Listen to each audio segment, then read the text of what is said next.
Garuda Express, an international courier service. ఎన్నిక రోజు అత్యంత ప్రతిష్టాత్మకంగా జరుగుతోంది. ఈ ఎలక్షన్లో గత జనరల్ ఎలక్షన్లో వైఎస్ఆర్ కాంగ్రెస్ పార్టీ తరఫున భూమా నాగిరెడ్డి గారు గెలిచారు.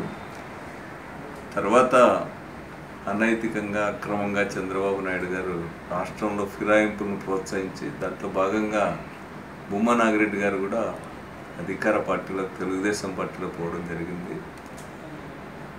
వీళ్ళంతా వెళ్ళిన తర్వాత చంద్రబాబు నాయుడు గారు ఫ్యాన్ గుర్తు పైన గెలిచినటువంటి వాళ్ళని రాజీనామా చేయించి ఎలక్షన్కి రమ్మని పదే పదే మేము కోరాం.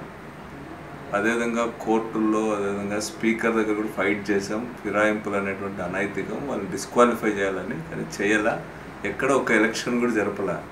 చివరికి తప్పనిసరి పరిస్థితుల్లో ఇప్పుడు భూమా నాగిరెడ్డి గారు చనిపోవడం కారణంగా ఈరోజు ఈ ఎలక్షన్ జరుగుతూ ఉంది.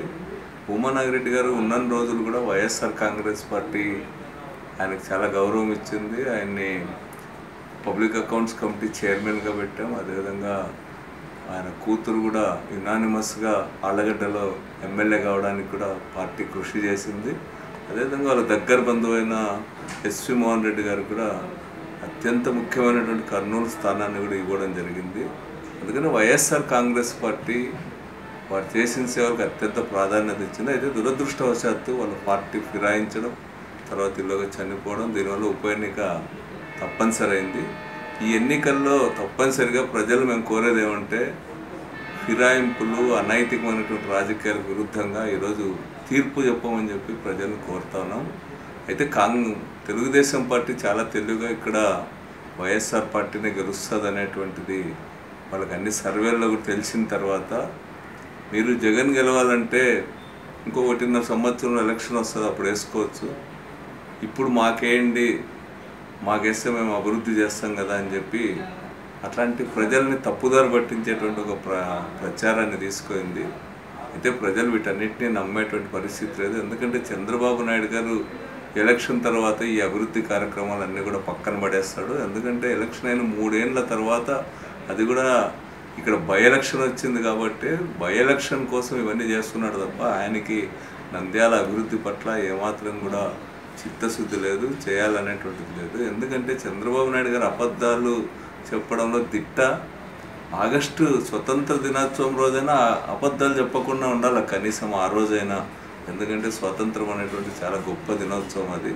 ఆ రోజు కూడా కర్నూలు స్వతంత్ర దినోత్సవానికి వచ్చిన రోజు చెప్పిన హామీలు కానీ, లేకపోతే అనంతపురంలో కూడా 6,500 కోట్ల రూపాయల హామీలు ఇచ్చినాడు. కనీసం అదొక హామీ ఇచ్చినా అనేటువంటిది కూడా చంద్రబాబు నాయుడు గారు గుర్తులేదు. అందుకని ఈరోజు నంద్యాల ప్రజలను మభ్యపెట్టే ప్రయత్నం చేస్తూ ఉన్నారు తప్ప, నంద్యాల ఏదైనా అభివృద్ధి అయిందంటే కూడా వైఎస్ రాజశేఖర రెడ్డి గారి హయాంలోనే ఈరోజు పోతిరెడ్డిపాడు రెగ్యులేటర్ కానీ, అదేవిధంగా శ్రీశైలం నుంచి వచ్చేటువంటి ఈ ప్రాజెక్ట్స్ అన్నీ కూడా రాజశేఖర రెడ్డి గారు ఉన్నప్పుడే పూర్తి అయ్యేదానికి చాలా పెద్ద ప్రయత్నం జరిగింది. నిజంగా అద్భుతం రాజశేఖర రెడ్డి గారు చేసినటువంటి పని. ఆ రోజు తెలుగు గంగా దాన్ని కూడా మరి మా ప్రాజెక్ట్ అని చెప్పుకుంటూ ఉంటాడు చంద్రబాబు నాయుడు గారు, కానీ ఆయన ఏమాత్రం కూడా డబ్బు ఖర్చు పెట్టారు. రాజశేఖర రెడ్డి గారు వచ్చిన తర్వాతే తెలుగు గంగను కూడా శరవేగంగా పూర్తి చేయడం జరిగింది. అదేవిధంగా శ్రీశైలం డ్యాంలో కూడా పెద్ద ఎత్తున నీళ్లు నిలువ చేసేదానికి అవసరమైనటువంటి జీవోలు కూడా ఆ రోజు రాజశేఖర రెడ్డి గారు ఇవ్వడం జరిగింది. వాస్తవంగా చంద్రబాబు నాయుడు గారు ముఖ్యమంత్రిగా ఉన్నప్పుడు కూడా ఈ శ్రీశైలం నీటి మట్టానికి సంబంధించి కూడా తగ్గిస్తూ ఆ రోజు చంద్రబాబు నాయుడు గారు జీవో చేశాడు. అదేవిధంగా ఈరోజు రాయలసీమలో అన్నీ కూడా మిగులు జలాల ఆధారంగా నిర్మిస్తున్నటువంటి ప్రాజెక్టులు అంద్రినివా కానీ, గాలేరు నగర్ కానీ, ఈరోజు వీటన్నిటికీ కూడా తెలుగు గంగ కానీ వీటన్నిటికీ కూడా నీళ్లు లేని పరిస్థితి వచ్చిందంటే దానికి కారణం 9 సంవత్సరాల కాలంలో చంద్రబాబు నాయుడు గారు నీటిపారుదలని పూర్తిగా నిర్లక్ష్యం చేశాడు. రాయలసీమ ప్రజలకు ద్రోహం చేశాడు. అందుకని ఈరోజు రాయలసీమ ప్రజలకు ఇక్కడ కాలువలు తవ్వినా కూడా నీళ్లు లేనటువంటి, గ్యారంటీ వాటర్ లేనటువంటి పరిస్థితి ఈరోజు ఏర్పాటైందంటే దానికి చంద్రబాబు నాయుడు గారే బాధ్యత వహించాలా. ఈరోజు విభజన జరిగిన తర్వాత కూడా చంద్రబాబు నాయుడు గారు పూర్తిగా అమరావతి అని చెప్పి అభివృద్ధి చెందినటువంటి జిల్లాలపైన ఎక్కువ దృష్టి పెడుతున్నాడు. అమరావతి అభివృద్ధి పైన మొత్తం సమయం అంతా వృధా చేస్తున్నాడు. వాస్తవంగా ఆ రోజు శివరామకృష్ణన్ కమిటీ కూడా స్పష్టంగా చెప్పింది. శివరామకృష్ణన్ గారు తను స్పష్టంగా చంద్రబాబు నాయుడు గారికి ఒక విజ్ఞప్తి చేశాడు. రాష్ట్ర విభజన చెందింది, చాలా కష్టాల్లో ఉన్నారు, రాష్ట్ర ఆదాయం పడిపోయింది, హైదరాబాద్ పోయిన తర్వాత ఒక సవాల్ని ఎదుర్కొంటూ ఉంది ఆంధ్ర రాష్ట్రం. ఇట్లాంటి పరిస్థితుల్లో అమరావతిలో రాజధాని కట్టడం దానిపైన, దాన్ని కూడా ప్రపంచ స్థాయి రాజధాని అని 30,000 ఎకరాల పైగా భూములను అక్వైర్ చేసి కోట్ల రూపాయలతో దీన్ని నిర్మించడం అనేటువంటిది అనవసరమైనటువంటి శ్రమ అనేటువంటిది కూడా చెప్పడం జరిగింది.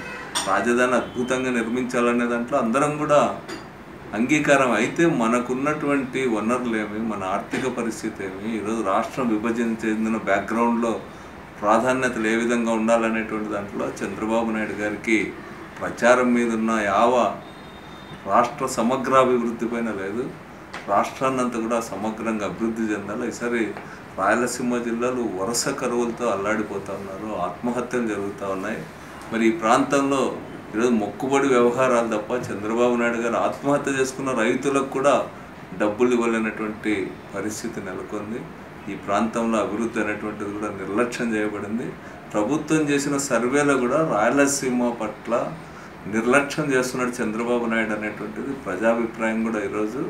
అందుకనే రాయలసీమ ప్రజలు ఈరోజు ఆత్మగౌరవంతో ఓటేయాలా, నంద్యాల ప్రజలు ముఖ్యంగా ఫిరాయింపులను వ్యతిరేకించాలా, తామిచ్చినటువంటి ప్రజా తీర్పును ఈరోజు వక్రీకరించి తెలుగుదేశం పార్టీ వైపు లాక్కున్నాడు. ఇక్కడ ఉన్నటువంటి గెలిచినటువంటి నాగిరెడ్డి గారిని, అదేవిధంగా అఖిలప్రియ గారిని కానీ, ఈ కర్నూలు జిల్లాలో మరో కొంతమంది ఎమ్మెల్యేలను కూడా లాక్కున్నాడు. ఇది పూర్తిగా అనైతికమైంది. దీనికి వ్యతిరేకంగా ప్రజలు తీర్పు చెప్పాలా, ప్రజాస్వామ్య విలువల్ని, రాజ్యాంగ స్ఫూర్తిని ముందు తీసిపోయే వైపుగా నంద్యాల ప్రజలు తీర్పు చెప్పాలనేటువంటిది వాళ్ళ ఆత్మగౌరవానికి సంబంధించి. వాళ్ళు నమ్మి ఫ్యాన్ గుర్తుకు ఓటేసి గెలిపిస్తే వాళ్ళని ఇంకో పార్టీ వైపు తీసుకోవడం అనేటువంటిది ప్రజల్ని, ప్రజా తీర్పుని అవమానించినట్టు. కాబట్టి